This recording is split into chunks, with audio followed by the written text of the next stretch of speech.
काल सायंकाळी साधारणतः 5:30-6च्या दरम्यान काळेवाडी पोलीस स्टेशनच्या हद्दीमध्ये व्यापाऱ्याचे अपहरण झाल्याबाबत तक्रार प्राप्त झाली होती. तर त्यानुसार जे अपहृत व्यक्ती होते त्यांचे बंधूंनी ती तक्रार दिली आणि त्याच्यामध्ये जे किडनॅपर आहेत ज्यांनी किडनॅप केलं त्यांनी 50 लाखाची डिमांड त्यांच्याकडे केली होती. हे सगळं कम्युनिकेशन जे आहेत जे किडनॅप झाले होते त्यांच्या मोबाईलवरूनच करण्यात येत होतं. आणि या सगळ्या गोष्टींची तक्रार प्राप्त झाल्यानंतर आपल्या काळेवाडी पोलीस स्टेशन, गुन्हे शाखा आणि लोकल युनिट्स या सर्वांचे असे वेगवेगळे 7 ते 8 पथकं माननीय पोलीस आयुक्त श्री विनयकुमार चौबे सर यांच्या मार्गदर्शनाखाली तयार करण्यात आले आणि संपूर्ण ज्या टीम्स आहेत त्या व्हिक्टीमला सुखरूपपणे परत आणण्याकरता आपण प्रयत्न करत होतो.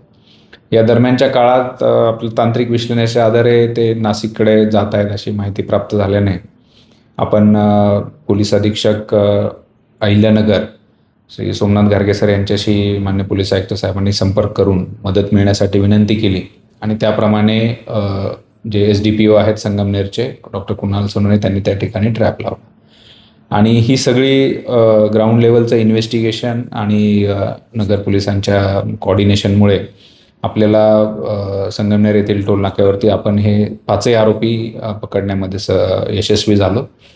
त्यानंतर आमची जे खंडणी विरोधी पथकाची जी टीम आहे त्यांनी हे आरोपी अटक करण्यामध्ये पूर्ण संगमनेर पोलिसांच्या टचमध्ये होते आणि जे व्हिक्टीम यांना आरोपींनी त्यांना सर्व सुगावं लागल्यानंतर चन्नापुरी घाटाच्या इथे सोडून दिलं होतं.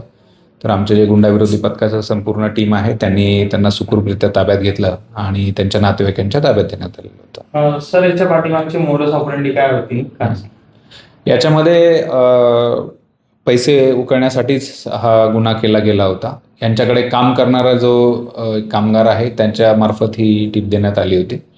आमचे जे गुंडाविरोधी पथकाची जी टीम आहे त्याला तो व्यक्ती देखील आपण आयडेंटिफाय करून त्यांना ताब्यात घेण्यात आलेला आहे आणि आपले जे काळेवाडी पोलीस स्टेशनचं पथक आहे त्यांना ताब्यात घेतलं आहे आणि हा संपूर्ण जो गुन्ह्याचा कट आहे तो मागच्या 2 ते 3 दिवसापासून ही रेखी त्यांनी केली होती आणि या सर्व आरोपींना जे कोणी याच्यामध्ये इन्व्हॉल्व होते त्यांना अटक करण्यात आलेली आहे.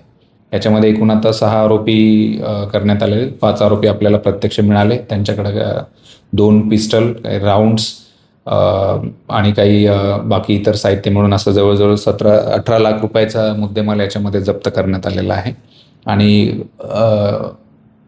खंडणी घेण्यासाठी जे अपहरण करणे या संदर्भात पूर्ण त्यांच्या विरुद्ध गुन्हा दाखल करण्यात आलेला आहे. सर्व आरोपी जे आहेत ते उत्तर प्रदेश येथील राहणारे आहेत.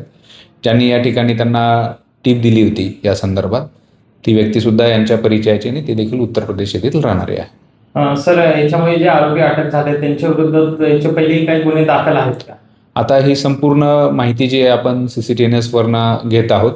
एका आरोपी विरुद्ध गँगस्टर ॲक्टनुसार उत्तर प्रदेश येथे गुन्हा दाखल असल्याचे प्रथमदर्शनी दिसून आलेले आहेत. सर्व डिटेल्स जे आहेत त्यांचे आता पुढील तपासादरम्यान आपण करणार आहोत. सर, त्यांचा नेमका उद्देश काय होता? पैसे काढण्याचा उद्देश? निश्चितच आतापर्यंतच्या तपासामध्ये जो त्यांचा उद्देश होता हा पैसे काढण्याचा हाच त्यांचा उद्देश होता. आरोपीच्या UPI वरनं त्यांनी जवळजवळ 60,000 रुपये ट्रान्सफर करून घेतलेले आहेत. त्या संदर्भात देखील तपास चालू आहे.